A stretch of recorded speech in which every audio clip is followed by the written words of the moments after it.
Hello and welcome to the Talking Food with Bidfood podcast. I'm Joe Angliss, and for this episode, we'll be talking about consumer expectations for staycations and the opportunities you can capitalise on for what was set to be a boom in the UK tourism market. As well as that, we'll also talk through what the market has in store for us through the summer and onwards. To help guide us through this topic, my guests have been working on a bespoke piece of research on the subject, and we'll go through ideas and opportunities on how to make the most of the busier period. I'm excited to be joined by regular of the podcast, David King, who is our Senior Customer Marketing Manager, and Jonny Sim, who is joining us for the first time. And Jonny is one of our Campaign and Activation Managers. Hi, David. Hi, Joe. And hi, Jonny. Hello, Joe. Thanks for having me on. No problem at all. So before we kick things off on the subject, David, you're a regular on the podcast series, but for those who haven't heard you before, can you give us a little bit of an overview of what you do here at Bidfood? Yes, absolutely, Joe. And thanks for having me on again. I feel like I've been in this podcast quite a few times, but I do enjoy it. So cheers. So I'm David. I'm one of the senior marketing managers at Bidfood. I'm basically responsible for helping our customers anticipate and kind of grow beyond the pandemic. We supply a lot of ideas and inspiration and basically develop a lot of different campaigns to help them take advantage of the opportunities that come up. Thank you, David. And Jonny, as one of our campaign and activation managers, can you share a bit about what you do in your role? Yeah, of course, Joe. And great to be joining you guys here on the podcast. I'm Jonny. I'm Campaign and Activation Manager here at Bidfood. A lot of my role involves working on our promotional marketing campaigns. So ensuring that we've got the right products, the best value available at the right times throughout the year, linking in with our seasonal campaigns, making sure we're always providing customers the real value that they need. I also manage our Safari Rewards loyalty program, which is a great initiative that makes sure we're giving stuff back to our customers, thanking them for buying from Bidfood. So let's get straight into it with our first subject, which is on consumer intentions.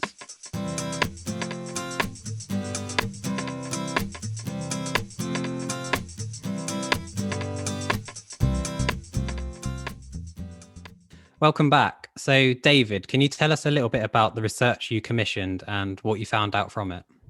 So thanks, Joe. So the first thing to say is that we worked with a market research agency called Savanta, and we commissioned a big survey of just over 1,000 people from their own research panel.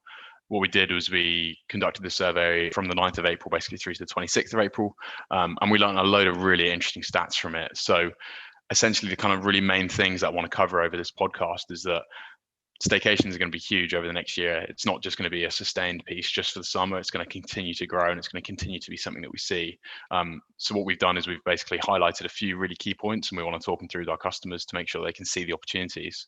Really key things to say, top line stats, is that 84% of consumers have either booked a UK holiday or intend to book one, which really highlights that kind of general shift towards a more UK-based holiday this year. There are still concerns around safety, new variants, quarantine regulations that prevent people from booking overseas trips. Just over a third of consumers are now really nervous about that. So that's a really interesting one. Really interesting to see as well that average spend for the UK holiday is slightly higher than before. So unsurprisingly, 61% of consumers have never felt more of a need for a break, and 60% really want to treat themselves on holiday. So we can really see there how many consumers just can't wait to get out there and can't wait to treat themselves.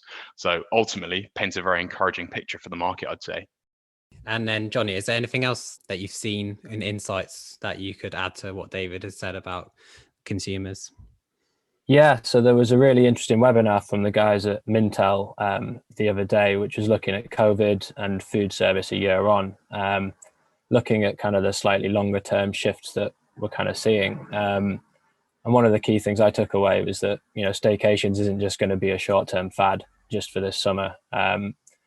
Many of the behaviors and trends that have been adopted through the last year, people going out for walks all the time or cycling or any other new hobbies like gardening and, even like the concepts of remote working and things. These things were forced by lockdown, weren't they? But we're starting to see that people are incorporating them into their lives more. And it's not just for lockdown, if you know what I mean. And I think staycation is going to be one of those things as well. So I think it's 37% of domestic holiday makers are planning to take more staycations when this is all over and we're back to normal, whatever that means.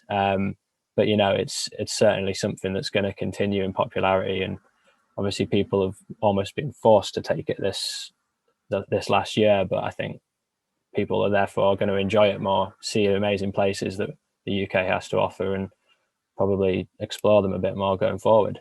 So, David, obviously there's been so much talk about the word staycations over the last few months, but where in particular do you see a boom in this happening? So yeah, everywhere in short, Joe. Although the shift to British holidays looks like a temporary one, we will see a boom everywhere. So we are seeing that, the next kind of year and a half is going to be really busy with staycations, and it could potentially tail off then as countries open back up.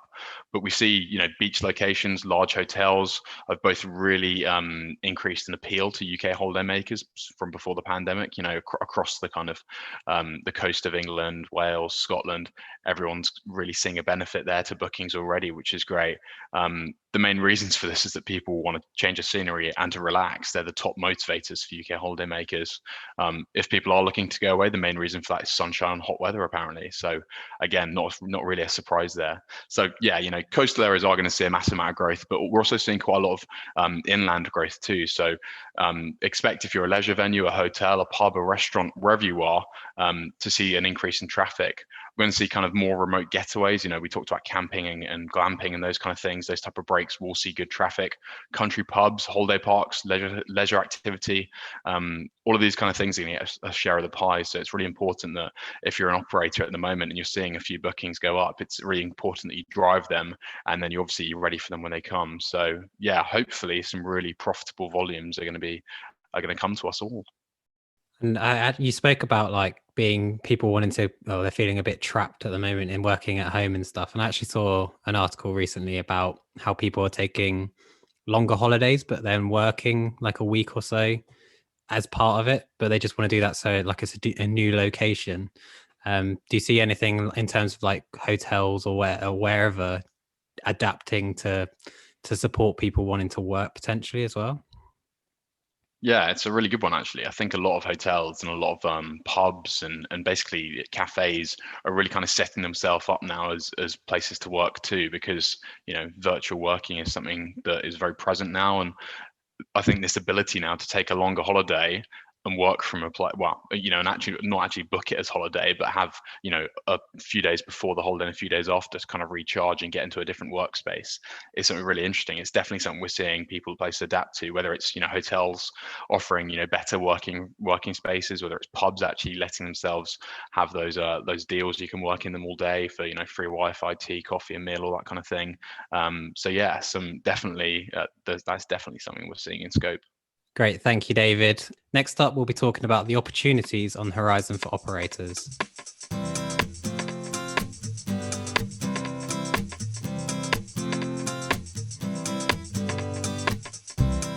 Welcome back. So based on what we've heard so far, it's safe to say that there will be opportunities to capture increased consumer spend this summer. But David, can you take us through where you see the best opportunities are for operators to cash in? So premiumization is something we're going to see really come to the forefront. So eating out to treat yourself is the number one reason consumers are eating out at the moment. Premiumize your menu options to make things appear more of a treat. And as an operator, you can generate extra cash this way. We're also seeing obviously outdoor dining is something that is definitely going to be in growth. So 57% of consumers say if the weather permits, they'd always prefer to eat outside on holiday, which is really interesting. So, maximize your space. I think this is something we've been talking about for a few months now. And ever since outdoor dining kind of arose for us, it's been a huge one. Health and safety. So health and safety and cleanliness is now the most important consideration, and it trumps the quality of accommodation for UK holidaymakers, if I can say that. This has now overtaken location and cost, which is mad, really, isn't it? That as a consumer, you're going to prioritize health and safety, sanitization, all that over location and cost, or it would have seemed that way. But now it's it's fair, it's completely irrational. So if you're an operator, making sure that you are obviously abiding by all the different rules, but you're also kind of advertising those out. Then next up, I guess, is things like encouraging further bookings, so offering flexibility further down the line. There's a lot of consumers who are still worried about booking, so it's important now that you offer flexibility. Cancellation policies, change. 2/3 of consumers will only consider booking if those policies are in place.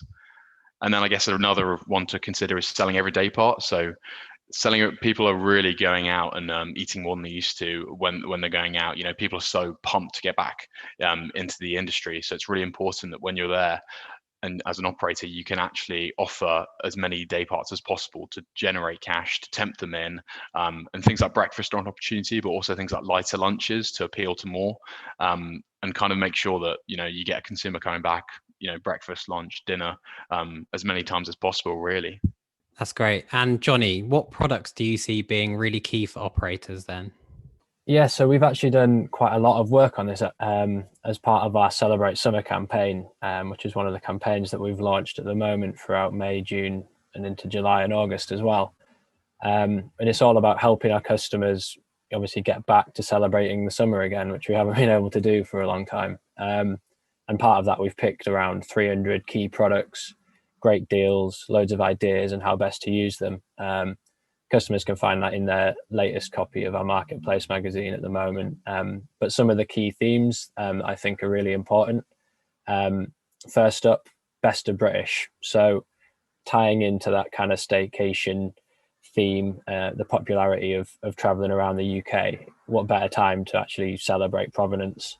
So using more local produce, exploring products from UK suppliers, or just adding some, British classics to your menu, hopefully help you embrace the best of a British summer when everyone is going to be traveling around the UK for their holidays. And kind of on top of that, there's opportunities, I think, for things like afternoon tea. Is there anything more kind of quintessentially British than, afternoon tea, cream tea, and all the trimmings around that? And we've got an amazing range of products that's suited to that, including plenty of Prosecco and Fizz to help you celebrate properly.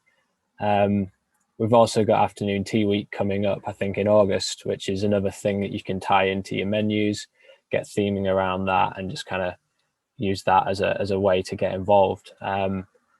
And yeah, I think that's a really good way to celebrate British produce.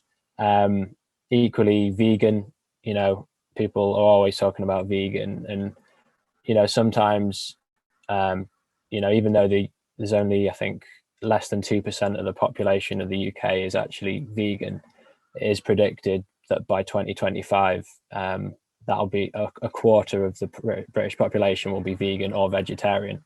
That's not actually that far away now, is it? 2025. So we're seeing this increase on the popularity of vegan and vegetarian products and menus, not necessarily just for vegans and vegetarians. More people are trying it and just reducing their overall meat and dairy consumption for a variety of reasons. So we've got a really strong range of vegan products available through Bid Food. We recently launched the V Kitchen, which is a great collection of basically all our vegan products, all showing you how to use them, inspiration and ideas. So that's all available on the Bid Food website, and it's a strong part of our Celebrate Summer campaign as well.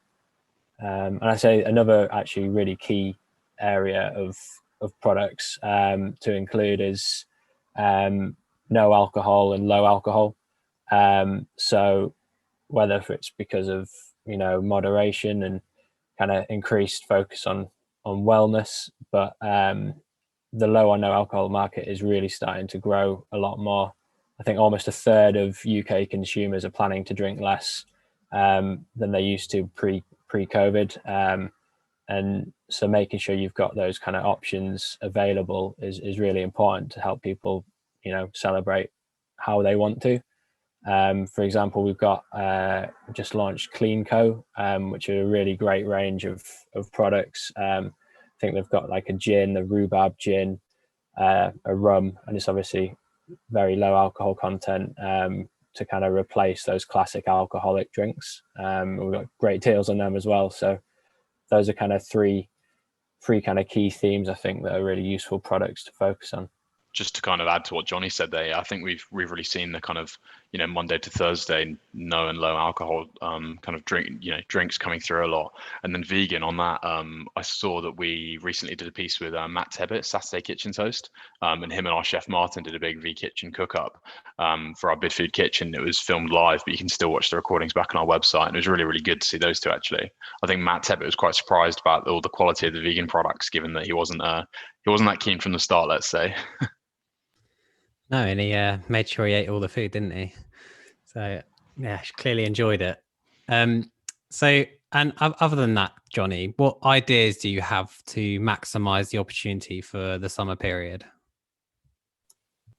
Yeah, that's another real key part of our Celebrate Summer campaign, looking at how to make the most of the opportunities that are clearly going to be here this summer because of all the reasons we've just talked about, how best to help our customers celebrate it.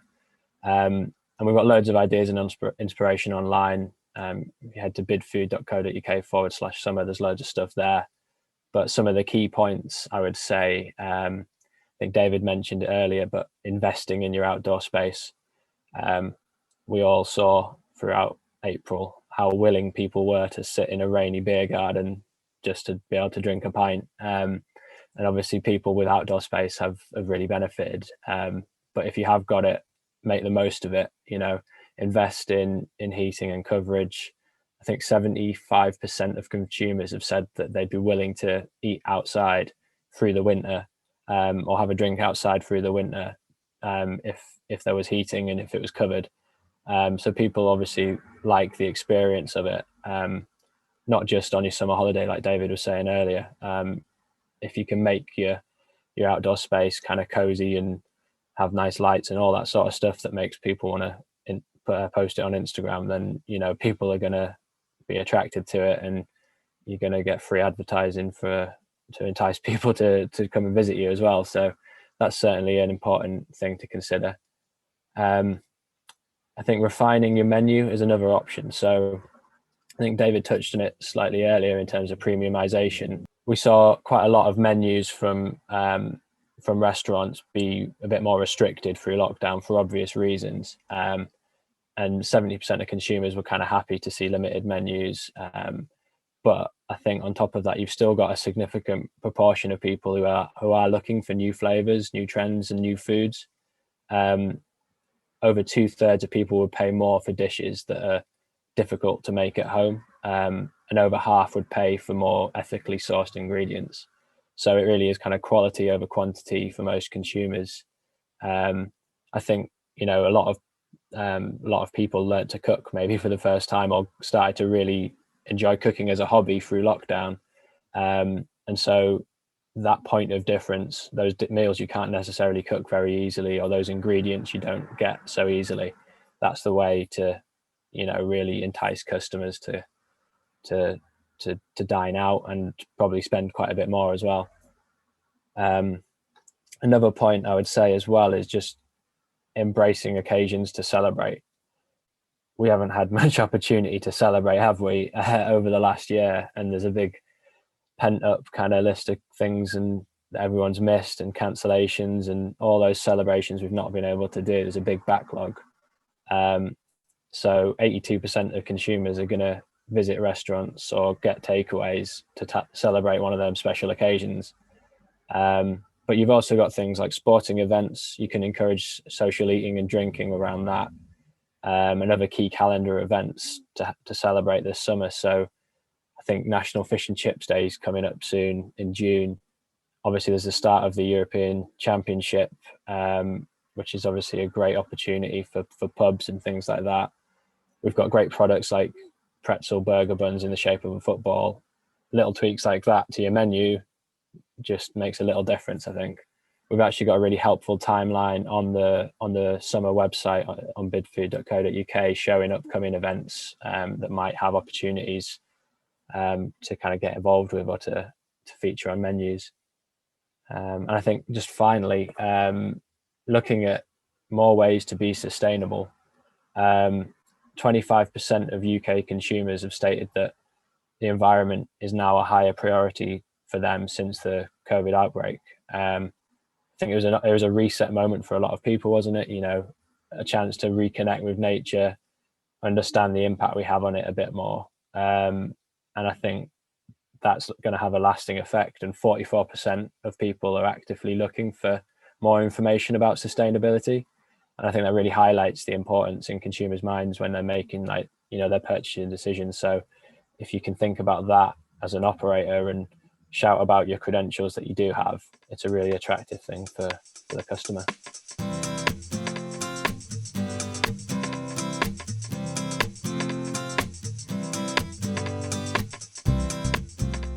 Thank you both for your time. There's absolutely loads of insight to digest there and so many opportunities to take advantage of too. Our full white paper report, which we collaborated with the research agency Savanta on, is out now. And we also have 5 mini guides highlighting the key opportunities, including specific advice for leisure, travel, hotels, pubs and restaurants businesses. All of what we discussed is available on our website, bidfood.co.uk/staycations. But before I wrap things up, I just want to say thanks for joining me, David. Thanks, Joe. And thank you, Jonny. I hope you enjoyed your first time on the podcast. Yeah, thank you very much, Joe. It was a pleasure. Great. Thank you. As always, thank you for listening. If you're new here, we have loads of episodes filled with advice and tips for guiding you through this pandemic and beyond. So make sure you subscribe to hear what we're doing next. If you're interested in learning more about how BidFood can support you grow your business or how you can become a customer of ours, make sure you go to bidfood.co.uk. Until next time, goodbye.